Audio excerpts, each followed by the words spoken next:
जय सिया राम, जय श्रीमन नारायण। भगवान के 24 अवतारों में 12वां अवतार भगवान का है श्री प्रथु जी के अवतार। श्री प्रथु जी के अवतार की मंगलमयी कथा आप लोग श्रवण करें। महाराज अंग की पत्नी सुनीता, जो साक्षात मृत्यु की कन्या थी, उससे बेन नामक पुत्र हुआ, जो अपने नाना मृत्यु के स्वभाव का अनुसरण करने के कारण अत्यंत क्रूर कर्म करने वाला हुआ। फल स्वरूप उसकी दुष्टता से उद्विग्न होकर राजर्षि अंग नगर छोड़कर चले गए। राजा के अभाव में राज्य में अराजकता ना फैल जाए, इसलिए ऋषियों ने और कोई उपाय ना देखकर बेन को अयोग्य होने पर भी राजपद पर अभिषिक्त कर दिया।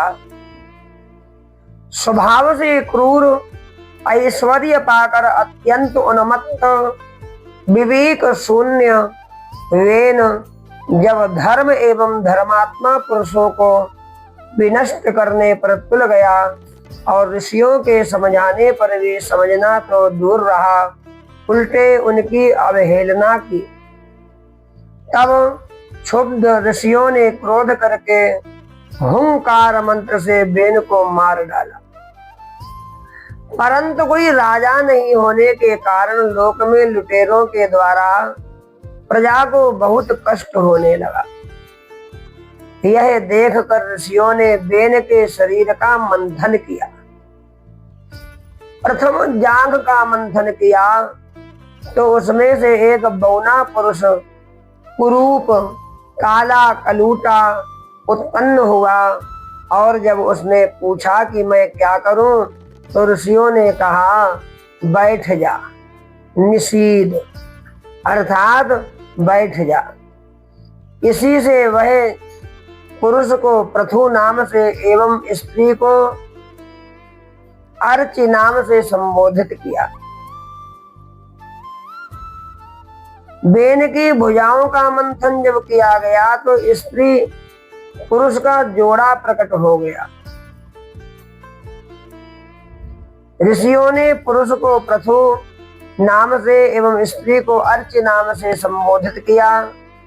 ऋषि ब्राह्मणों को श्री प्रथु जी के हाथ में बिना किसी रेखा से कटा हुआ चक्र का एवं पांव में कमल का चिन्ह देखकर बड़ा हर्ष हुआ कि पृथ्वी के रूप में साक्षात श्री हरि के अंश ने ही संसार की रक्षा के लिए अवतार लिया है, और अर्च के रूप में निरंतर भगवान की सेवा में रहने वाली श्री लक्ष्मी जी ही प्रकट हुई है। बोलिए श्री लक्ष्मी नारायण भगवान की जय।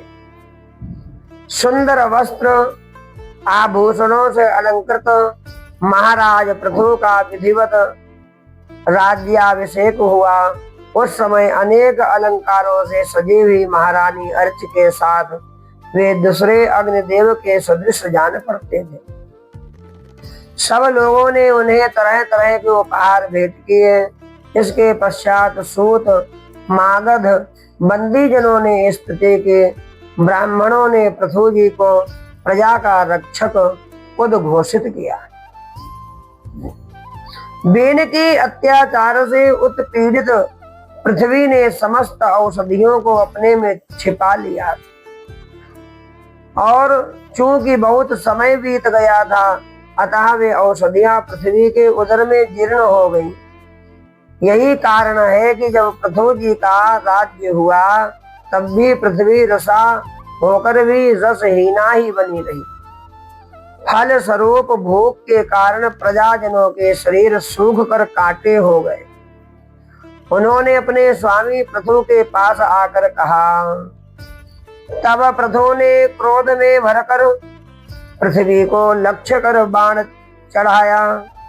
पृथ्वी प्रथम तो डरकर गोरूप धारण कर भागी, परंतु कहीं भी बचाव ना देखकर श्री प्रथु जी की शरण में आ गई।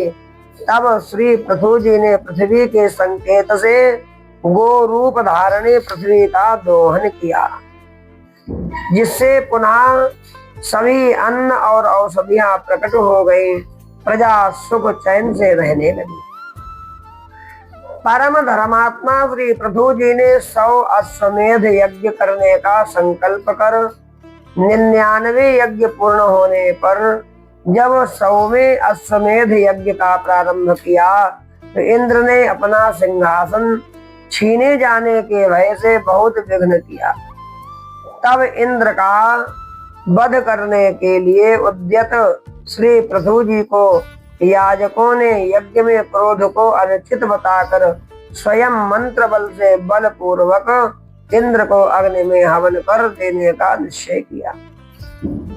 तब लोक सृष्टा जगत पितामह ब्रह्मा जी ने ब्राह्मणों को समझाकर रोका। श्री पृथु जी का 100 यज्ञ करने का जो आग्रह था उससे निवृत्त कर इंद्र से संधि करा दी। महाराज पृथु के 99 यज्ञों से ही यज्ञ भोक्ता यज्ञेश्वर भगवान श्री विष्णु को भी बड़ा संतोष हुआ।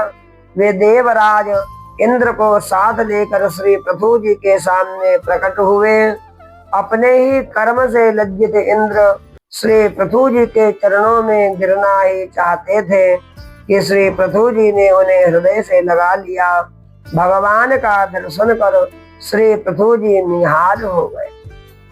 आंखों में प्रेमाश्रु, शरीर में रोमांच, हृदय में उमड़ा हुआ अनंत आनंद सागर, यह थी उस समय श्री पृथु जी की अवस्था।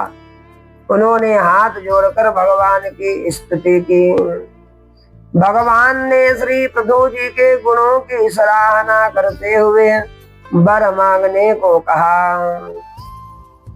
तब श्री पृथु जी बोले, मुझे तो उस मोक्ष पद की भी इच्छा नहीं है जिसमें महापुरुषों के हृदय से उनके मुख द्वारा निकला हुआ आपके चरण कमलों का मकरंद नहीं है, जहाँ आपकी कीर्ति कथा सुनने का सुख नहीं मिलता है।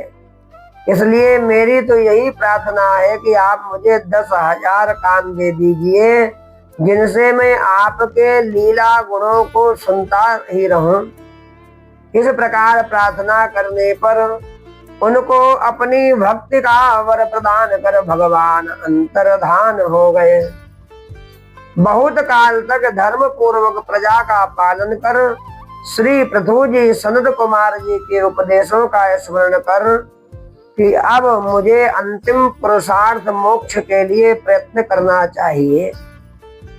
पृथ्वी का भार पुत्रों को सौंप कर अपनी पत्नी सहित तपोवन को चले गए और वहां जाकर भगवान सनत कुमार ने जिस परम उत्कृष्ट अध्यात्म योग की शिक्षा दी थी उसी के अनुसार पुरुषोत्तम श्री हरि की आराधना करने लगे और अंत में भगवान के श्री चरण कमलों का चिंतन करते हुए ब्रह्म स्वरूप में लीन हो गए।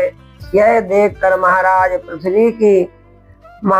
पृथु की पतिव्रता पत्नी अर्च ने चिता बनाई और अपने पति के साथ सती हो गई। परम साध्वी अर्च को इस प्रकार अपने पति वीरवर पृथु का अनुगमन करते देख सहस्रों वरदायिनी देवियों ने अपने अपने पतियों के साथ उनकी स्तुति की। वहां देवताओं के बाजे बजने लगे, देवांगनाओं ने पुष्प वृष्टि की। रंजयतीति राजा यः स्वनाम सफलीकृतः दुदोह वसुधां बीजं तस्मै श्री पृथवे नमः। इस प्रकार भगवान पृथु का अवतार हुआ। बोलिए पृथु जी महाराज की जय। श्री लक्ष्मी नारायण भगवान की जय। श्री कृष्ण गोविंद हरे मुरारे, हे नाथ नारायण वासुदेव। श्री कृष्ण गोविंद हरे मुरारे, हे नाथ नारायण वासुदेव। जय श्री कृष्ण, जय श्रीमन नारायण। हर हर महादेव।